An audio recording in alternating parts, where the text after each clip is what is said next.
Assalamualaikum warahmatullahi wabarakatuh. Terima kasih atas perhatiannya. Pada kesempatan kali ini kita akan melanjutkan untuk mempelajari terkait dengan basis data, dan pada pembelajaran kali ini kita akan mempelajari tentang model ER diagram atau Entity Relationship Diagram. Model basis data, model data entity relationship bisa kita bahas sebagai berikut. Yang pertama terkait dengan struktur dasar. Model ER biasanya disajikan dalam bentuk diagram hubungan entitas atau ERD. Sebuah entitas disajikan dalam bentuk persegi panjang. Setiap entitas digambarkan dengan satu set atribut. Atribut menggambarkan karakteristik khusus suatu entitas. Sebuah relasi diwakili oleh bentuk berlian yang menghubungkan setiap entitas. Adapun simbol-simbol ER diagram dengan disimbolkan notasi sebagai berikut.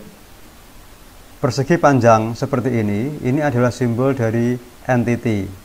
Kemudian gambar berlian seperti ini adalah simbol dari relationship. Kemudian gambar lingkaran elip seperti ini adalah simbol atribut. Kemudian ini untuk lingkaran elip, kemudian ada garis bawah. Ini adalah simbol atribut primary key, yaitu atribut yang berfungsi sebagai primary key. Model entity relationship. Model entity relationship adalah suatu penyajian data dengan menggunakan entity dan relationship. Entity adalah objek yang dapat dibedakan dalam dunia nyata. Entity set adalah kumpulan dari entity yang sejenis. Entity set dapat berupa objek secara fisik. Contohnya adalah rumah, kendaraan, peralatan. Objek secara konsep, pekerjaan, perusahaan, rencana. Relationship adalah hubungan yang terjadi antara satu atau lebih dari entitas. Relationship set adalah kumpulan relationship yang sejenis. Contoh, entitas pegawai berelasi dengan entitas proyek. Kemudian relasinya dengan menggunakan kata kerja. Jadi pegawai bekerja pada proyek atau proyek dikerjakan oleh pegawai. Untuk atribut bisa kita jelaskan sebagai berikut. Atribut adalah karakteristik dari entity atau relationship yang menyediakan penjelasan detail tentang entity atau relationship tersebut. Nilai atribut merupakan suatu data aktual atau informasi yang disimpan pada suatu atribut di dalam suatu entity atau relationship. Adapun jenis-jenis atribut sebagai berikut. Key, atribut yang digunakan untuk menentukan suatu entity secara unik. Kemudian atribut simple, atribut yang bernilai tunggal. Atribut multi-value, atribut yang memiliki sekelompok nilai untuk setiap instan entity. Kemudian ada atribut composite, suatu atribut yang terdiri dari beberapa atribut yang lebih kecil yang mempunyai arti tertentu. Contoh, pada entitas pegawai ini dia mempunyai atribut nama. Kemudian pada nama ini terdapat atribut lagi, yaitu nama depan, nama tengah, dan nama belakang. Atribut yang semacam ini dinamakan sebagai atribut composite. Kemudian atribut derivatif, suatu atribut yang dihasilkan dari atribut yang lain. Contoh, ini ada entitas pegawai, kemudian ini ada atribut tanggal lahir, kemudian ini ada atribut umur. Sedangkan umur bisa diketahui dari tanggal lahir yang ada, sehingga atribut ini adalah disebut sebagai atribut derivatif. Berikutnya kita akan membahas terkait dengan derajat dari relationship menjelaskan jumlah entiti yang berpartisipasi dalam suatu relationship. Yang pertama ada binary degree atau derajat 2. Artinya, di sini ada dua entitas yang saling berelasi, yaitu pegawai dan departemen, direlasikan dengan relasi kerja. Jadi ini ada dua entitas. Kemudian ternary degree atau derajat 3, di sini ada 3 entitas, yaitu pegawai, proyek, dan kota. Kemudian direlasikan dengan relasi kerja. Pegawai bekerja pada proyek, pegawai bekerja di kota tertentu. Jadi intinya untuk derajat 3 ini terdiri dari 3 entitas. Berikutnya terkait dengan cardinality ratio constraint, menjelaskan batasan jumlah keterhubungan satu entiti dengan entiti lainnya. Adapun jenis cardinality ratio, yang pertama adalah one to one, disimbolkan seperti ini.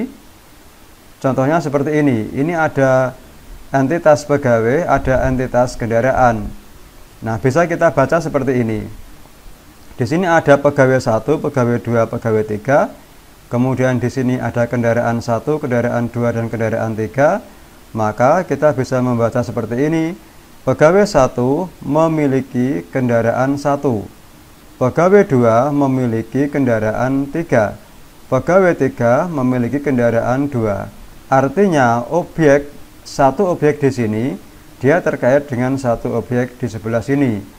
Setiap satu pegawai dia hanya memiliki satu kendaraan, dan setiap kendaraan hanya dimiliki oleh satu pegawai. Maka asumsi yang dipakai adalah tidak ada satu pegawai yang memiliki lebih dari satu kendaraan, dan tidak ada satu kendaraan yang dimiliki oleh lebih dari satu pegawai. Kemudian kita bisa menuliskan simbolnya seperti ini. Entitas pegawai, entitas kendaraan, kemudian di sini ada kode 1, kemudian di sini juga ada kode 1. Nah, kalau seperti ini, maka ini disebut cardinality ratio 1:1. Berikutnya, ini adalah cardinality ratio one to many atau many to one. Contoh begini, di sini ada entitas pegawai, kemudian di sini ada entitas departemen. Maka kita bisa membaca seperti ini. Pegawai 1 dia bekerja pada departemen 1. Pegawai 2 dia bekerja pada departemen 1. Kemudian pegawai 3 dia bekerja pada departemen 3, dan pegawai 4 bekerja pada departemen 2. Nah, kita bisa melihat seperti ini. Kalau seperti ini disebut sebagai many to one. Jadi penjelasannya adalah kita bisa mengecek atau mengurutkan. Di sini ada D1 atau departemen 1, kemudian di sini ada pegawai 1 dan pegawai 2. Artinya di sini 1, di sini ada banyak. Nah, maka kalau konsep seperti ini, maka ini disebut sebagai cardinality ratio one to one atau one to many. Kemudian untuk penulisan simbolnya ditulis seperti ini. Ini ada pegawai, di sini ada departemen, maka disimbolkan dengan N dan 1. Nah, penulisan atau penggambaran seperti ini disebut sebagai cardinality ratio one to one atau one to many. Kemudian di sini ada many to many atau banyak ke banyak. Jadi kalau many to many, maka dia seperti ini. Di sini ada pegawai, di sini ada proyek. Pegawai 1 bekerja pada proyek 1. Pegawai 2 bekerja pada proyek 1. Pegawai 2 juga bekerja pada proyek 3. Pegawai 3 bekerja pada proyek 2. Nah, cara mengeceknya seperti ini. Jadi untuk many to many artinya banyak ke banyak, maka pegawai 1 dia bisa bekerja pada proyek 1 maupun proyek yang lainnya. Begitupun juga pada proyek 1 ini bisa dikerjakan oleh pegawai 1, pegawai 2, dan seterusnya. Maka cardinality ratio seperti ini disebut sebagai many to many. Kemudian untuk penggambaran atau penulisan simbolnya seperti ini. Ini ada entitas pegawai, ada entitas proyek. Maka pegawai bekerja pada proyek dengan kondisi seperti ini adalah many to many, bisa dituliskan seperti ini, M dan N. Sekarang kita akan coba untuk mencontohkan sebuah ERD database akademik. Dalam analisa kita sebelumnya, kita sudah menemukan beberapa data sebagai berikut. Perlu kita ketahui bahwa entitas dalam database, maka dalam operasionalnya disebut sebagai tabel. Sehingga kalau kita membaca sebuah entitas, maka nantinya dia akan menjadi sebuah tabel. Kalau ada 5 entitas, maka nanti akan ada 5 tabel. Contoh di sini ada tabel mahasiswa, dia mempunyai atribut NIM, nama mahasiswa, jenis kelamin, tanggal lahir, dan kota. Kemudian ada entitas atau tabel mata kuliah dengan atribut kode mata kuliah, nama mata kuliah, SKS, semester. Kemudian di sini ada entitas atau tabel dosen dengan atribut NID atau nomor induk dosen, kemudian nama dosen, pendidikan dosen, dan status. Kemudian di sini ada tabel prodi dengan atribut kode prodi, nama prodi, dan jenjang. Dan yang kelima adalah tabel ruang dengan atribut kode ruang, nama ruang, dan kapasitas. Nah, perlu kita ketahui bahwa pada setiap entitas dia akan memiliki beberapa atribut-atribut seperti ini. Dan di antara atribut-atribut yang ada, ini pasti akan ada atribut yang akan kita gunakan sebagai primary key. Kemudian pada contoh yang ada ini, pada kata atau atribut yang di sini kita cetak bold atau tebal di depan, ini sebagai primary key. Tabel mahasiswa dia memiliki primary key NIM. Tabel mata kuliah dia memiliki primary key kode mata kuliah. Tabel dosen dia memiliki primary key nomor induk dosen.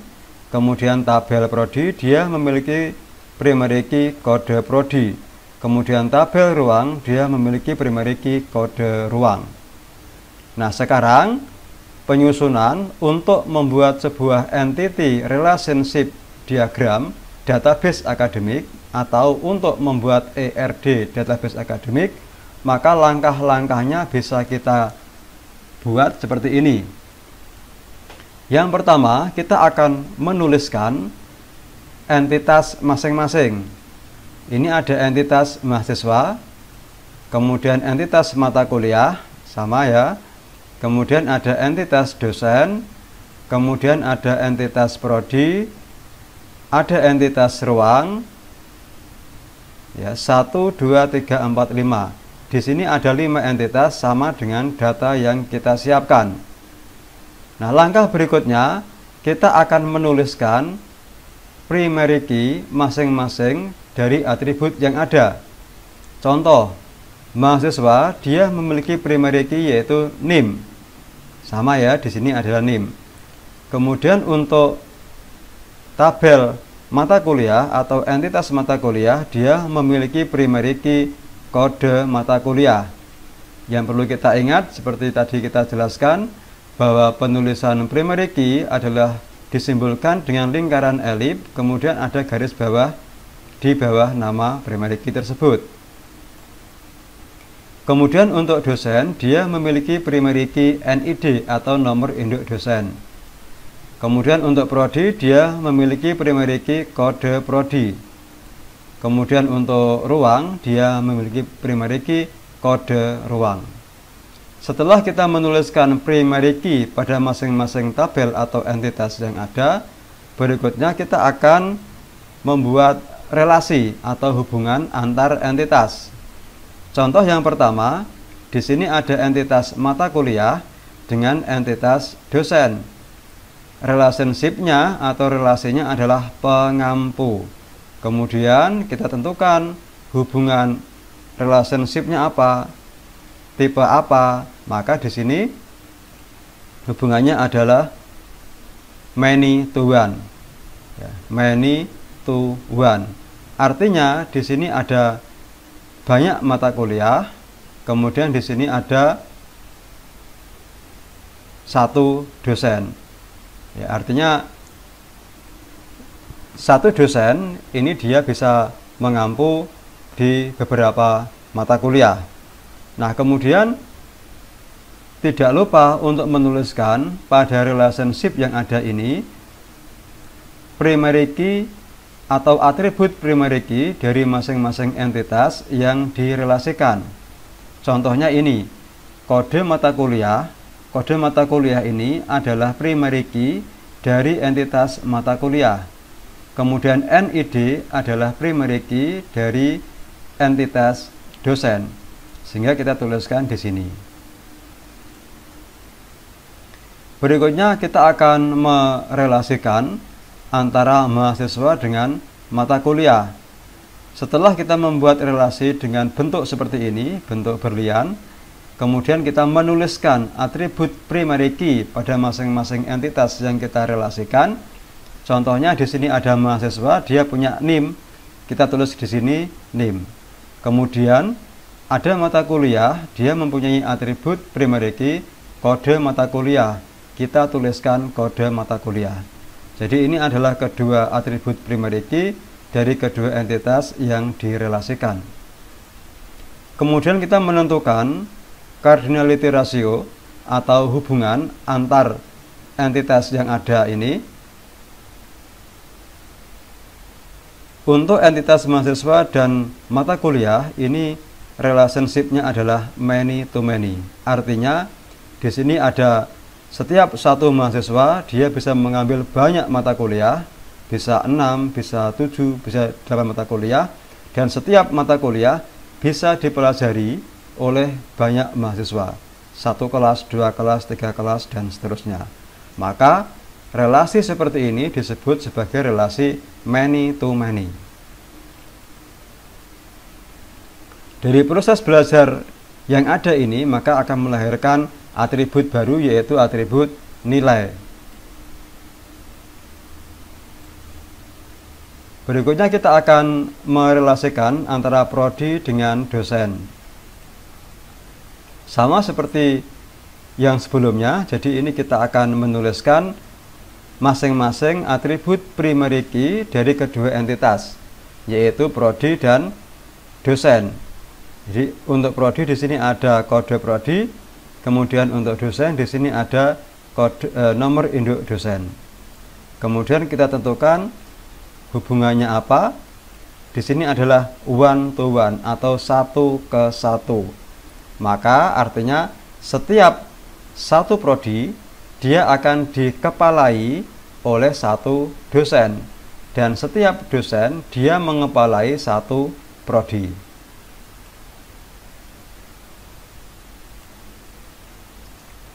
Berikutnya kita akan merelasikan antara entitas mahasiswa dengan entitas prodi. Dengan cara yang sama kita tuliskan dulu untuk primary key pada entitas mahasiswa yaitu NIM, kemudian primary key pada entitas prodi yaitu kode prodi. Kemudian relasinya di sini adalah many to one.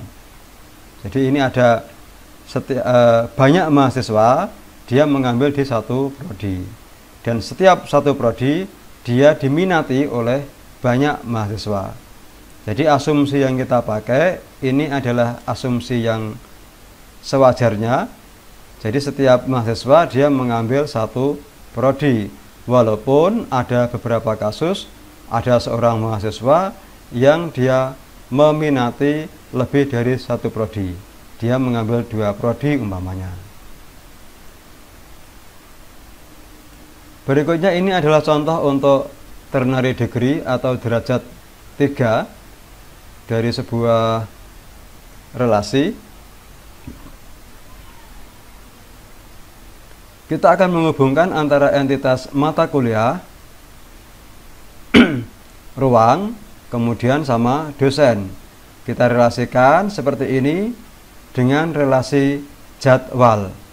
Kemudian kita tuliskan masing-masing atribut primary key dari ketiga entitas tersebut, yaitu kode mata kuliah, kemudian kode ruang, dan nomor induk dosen. Hubungannya adalah many to many to many. Nah, dari jadwal ini maka lahir atribut yang baru, yaitu hari dan jam. Nah, kemudian seperti ini untuk ERD lengkap dengan atribut primary key dan atribut deskriptif. Setelah adanya relasi antar tabel dengan derajat relasi, maka struktur tabel berubah sebagai berikut. Ada tabel mahasiswa, tabel mata kuliah, tabel dosen, tabel prodi, tabel ruang, kemudian di sini ada tabel nilai dan tabel jadwal. Jadi ini yang dihasilkan pada pembuatan ERD yang barusan kita sampaikan. Baik, jadi ini adalah tahapan-tahapan untuk membuat ERD. Gambarannya seperti ini, dan nanti bisa kita lihat lebih jauh pada contoh-contoh untuk ERD database yang lain, umpamanya untuk database rumah sakit, database perusahaan, database apotek, dan seterusnya. Baik, barangkali ini yang bisa kita bahas, yang bisa kita sampaikan. Mudah-mudahan bermanfaat untuk kita semuanya. Terima kasih, mohon maaf. Wassalamualaikum warahmatullahi wabarakatuh.